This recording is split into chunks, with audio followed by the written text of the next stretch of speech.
We just heard from Bob King about President Obama's record of creating jobs. I want to tell you about Mitt Romney's record of cutting jobs. Mitt Romney once said, "I like being able to fire people." Well, I can tell you from personal experience, he does. On July 5th, 1994, Mitt Romney and his partners at Bain Capital fired me and more than 350 of my coworkers. It came without any warning. They rushed in the security guards to walk us out of our plant. We weren't even allowed to take our personal items. They handed us job applications and told us, if we want you, we'll let you know. Now, the truth is, some folks were hard back. Lower wages, fewer benefits, no retirement. But many others weren't. And 7 months later, they closed our plant for good. What affected me most was having guys the age I am now come to my desk and cry. Guys who had nothing to fall back on. I don't think Mitt Romney's a bad man. I don't fault him for the fact that some companies win and some companies lose. That's a fact of life. What I fault him for is making money without a moral compass. I fault him for putting profits before people like me. But that's just Romney economics. America cannot afford Romney economics. Mitt Romney will stick it to working people. Barack Obama sticking up for working people. It's simple as that. That's why I'm supporting him for a second term as president.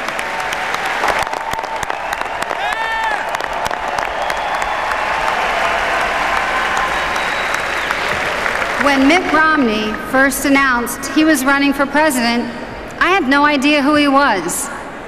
But then I learned he was the CEO of Bain Capital, and that sure got my attention real fast. I used to work at a plant in Miami that Governor Romney bought with his partners from Bain. I say used to because not long after they bought it, Romney and his partners shut our plant down and ultimately drove our company into bankruptcy. Our company, Dade Bearing, was a big part of our community. There were folks who'd been at the plant for 15 to 20 years. But by the time Romney and his partners were done with us, we'd lost 850 jobs in Florida. It was a really difficult time for me and for my coworkers, but not for Governor Romney and his partners.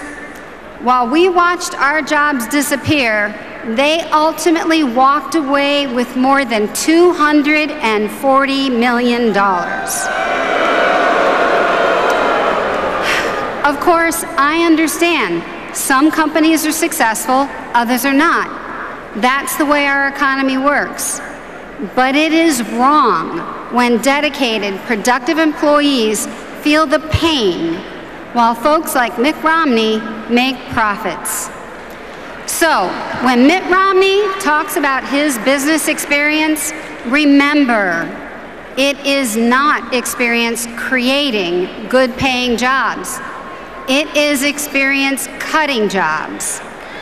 It is experience shutting plants.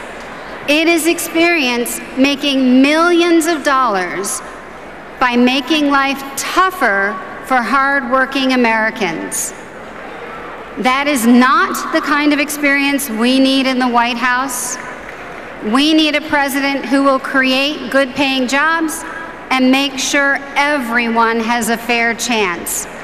We need President Barack Obama.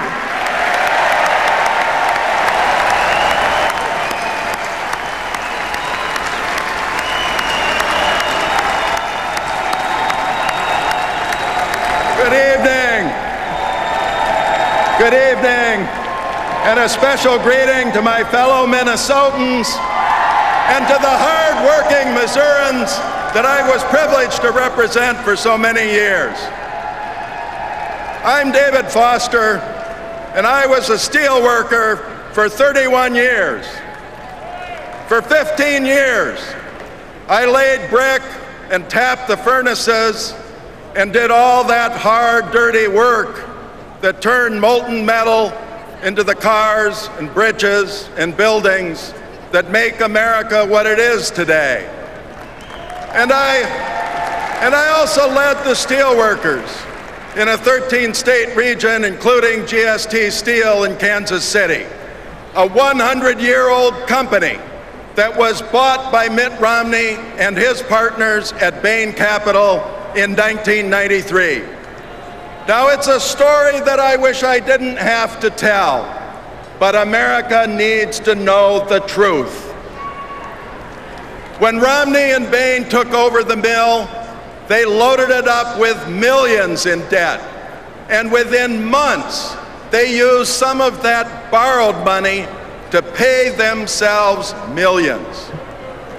Within a decade, the debt kept growing and was so large the company was forced into bankruptcy. They fired 750 steel workers while they pocketed $12 million in profits. A steel worker at GST would have had to work 240 years to make $12 million. So in 2001, with GST bankrupt and Romney still CEO of Bain, I had to stand in a rented auditorium in front of hundreds of steel workers in their 50s and 60s, retirees and widows in their 70s and 80s, and tell them Romney and Bain had broken their promises. Jobs, vacation pay, severance, health insurance, pension benefits that were promised, they were all gone. Now, some companies succeed. Some companies succeed, others fail. I know that.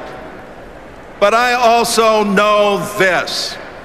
We don't need a president who fires steelworkers or says, let Detroit go bankrupt.